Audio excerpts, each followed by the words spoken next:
The investment world has been on a wild ride this month, with the markets all over the world showing strong growth. From the S&P 500 in the US to the JSE All Share Index in South Africa, gains were made across the board. And if that wasn't enough to get your heart racing, Bitcoin saw a staggering 36.9% increase in just 1 month. So what does all of this mean for your investments? Well, buckle up because we're about to dive deep into my March investment portfolio update. I'll give you a breakdown of how exactly I invested 25,000 Rand this month, and we'll also take a closer look at the performance of each one of my portfolios and explore which stocks I decided to buy. So sit back, relax, and let's hoil. So for the month of March 2023, I invested a total of 25,000 Rand, which was split up as follows. 1,000 Rand into local individual shares, 2,000 Rand into offshore individual shares, 2,500 Rand into my passively managed tax-free savings account, 500 Rand into my local properties portfolio, 1,000 Rand into my passively managed retirement annuities, 16,000 Rand into my offshore ETF portfolio, and 2,000 Rand into my crypto portfolio. So let's start with my local shares portfolio, which I have with Easy Equities.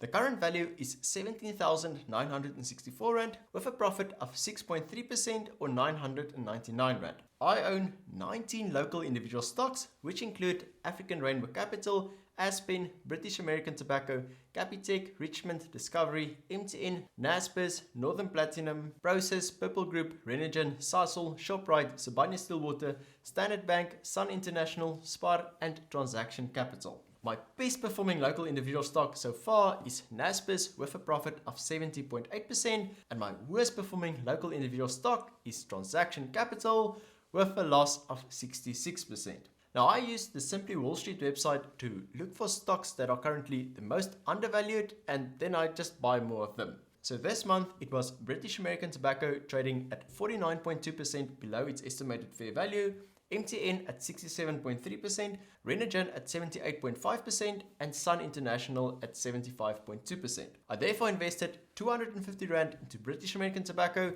MTN, Renogen, and Sun International this month. In my offshore shares portfolio, which I also have with Easy Equities, my current portfolio value is $4,374 with a profit of 3.3% or $137. I own 9 individual US stocks, including Alphabet, Amazon, Apple, Berkshire Hathaway, Meta, Microsoft, Nvidia, Tesla, and Visa, as well as 4 ETFs, including the iShares Global Healthcare ETF, the iShares MSCI China ETF, the Vanguard S&P 500 ETF, and the Vanguard FTSE Emerging Markets ETF. My best performing offshore individual stock so far is Nvidia with a profit of 70.1%, and my worst performing offshore individual stock is Tesla with a loss of 11%.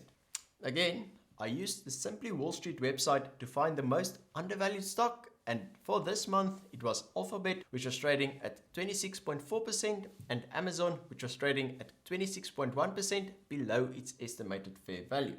Now, I am rather bullish on the healthcare and the China market, so for this month I invested $25 into Alphabet, Amazon, iShares Global Healthcare, and iShares MSCI China ETFs. My passively managed tax-free savings account, which I also have with Easy Equities, currently has a value of 59,273 Rand with a profit of 9.8% or 5,050 Rand. I only own 4 ETFs in this portfolio, including the Shares Total World ETF, the Satrix Top 40 ETF, the Satrix Property ETF, and the Signia Global Property ETF. My best performing ETF so far is the Satrix Top 40 ETF with a profit of 14%, and my worst performing ETF is the Satrix Property with a loss of 4.7%. Now, my desired allocation within my tax-free savings account is a split of 40% to local shares, 40% to offshore shares, 10% to local property, and 10% to offshore property. And I explain how exactly I got to this allocation in this video. So in March 2023,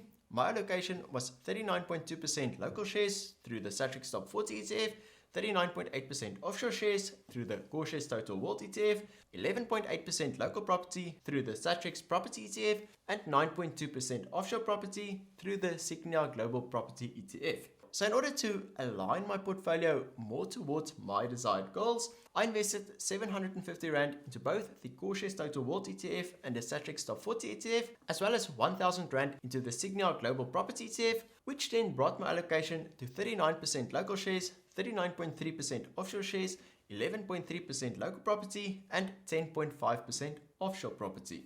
Now I'm getting closer and closer to that goal and should hopefully reach it by the end of next month. Then with my local properties portfolio, which I have with Easy Properties, my current portfolio value is 5,135 Rand with a profit of 4.4% or 215 Rand. I currently own shares in 9 different properties, including the Reed, Capital on Bath, Black Brick Santon 2, the Fynbos, the Duke, 1 on Anne, 6 on N, the Edge, and the One.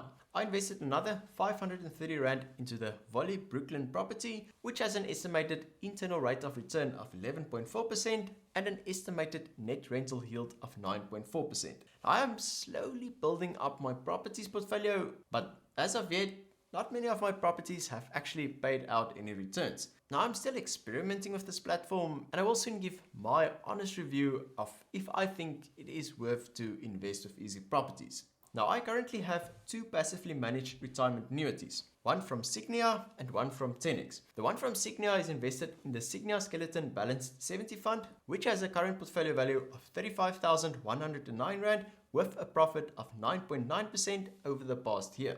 The one from 10x Investments is invested in the 10x Your Future Fund, which has a current portfolio value of 14,896 Rand with an annualized net investment return of 6.9%.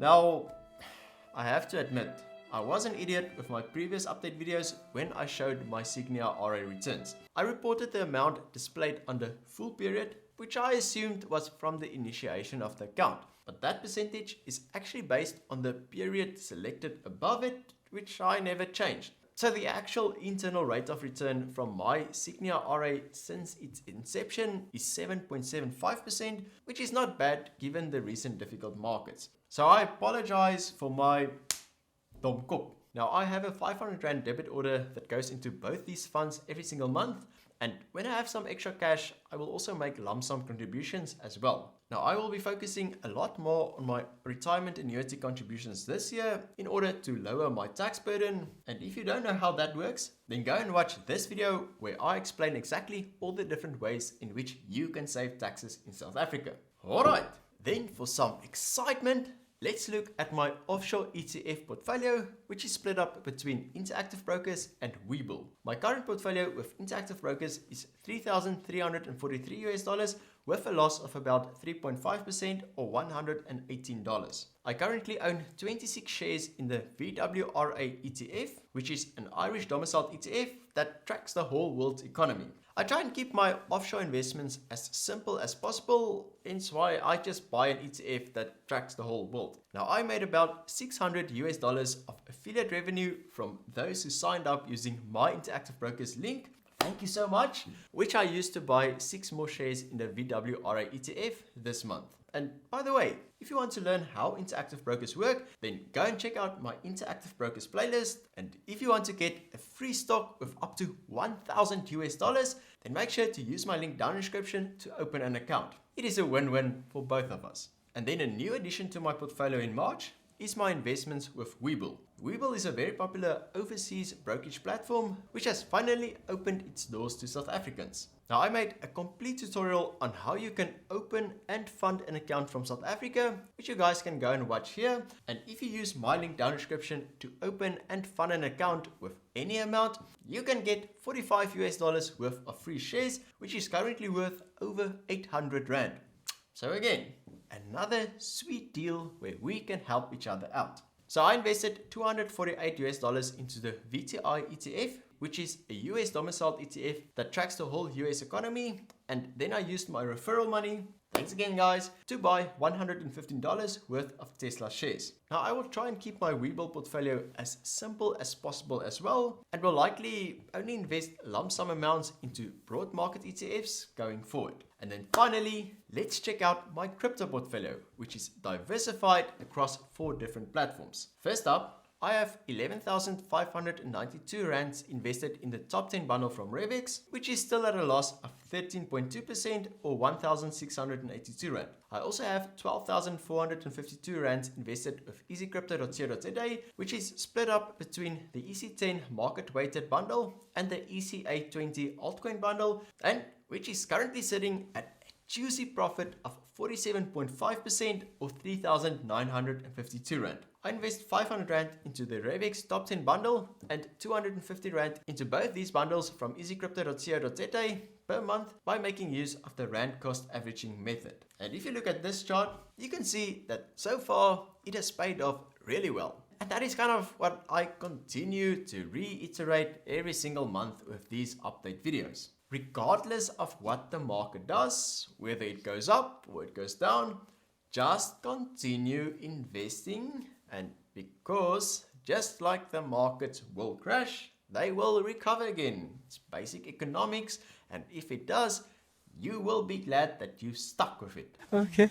Now, apart from these crypto bundles, I also use the auto buy template from the easycrypto.com platform to buy 500 rand worth of Bitcoin and Ethereum every single month, which is then automatically transferred to my software wallets, which I have with Exodus. So in my Exodus wallet, I currently have 16,098 rand invested in Bitcoin, 6,068 rand invested in Ethereum, and 301 rand invested in Dogecoin. Now, I will continue to rand cost average into both Bitcoin and Ethereum going forward, as I believe that their value will go up as the general crypto market becomes more widely adopted throughout the world. Now, you can probably tell that I am a crypto enthusiast, and despite everything that had happened in the crypto world over the past year, I strongly still believe in its utility. But the crypto industry is still dark and fragile, which can cause uninformed investors to lose a lot of money. So I've partnered with easycrypto.com to create a comprehensive educational course on cryptocurrencies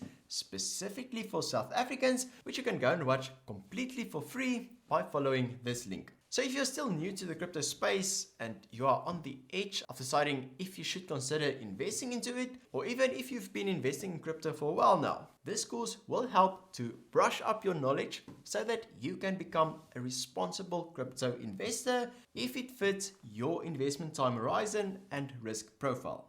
Okay, lekker. So this brings my total passively managed investment portfolio at the end of March 2023 to a value of 326,410 rand, which is split up between 18.5% individual shares, 65.7% broad market ETFs and unit trusts, 1.6% property, and 14.2% crypto. Now, I am rather happy with this allocation, as given my high risk tolerance and long investment time horizon, I generally aim for an allocation of between 65 and 70% to broad market funds, with the rest allocated to more risky investments like individual stocks, crypto, and property. But what do you think about my portfolio? Let me know down in the comments. Thanks for watching, guys. Have a lekker week. Cheers.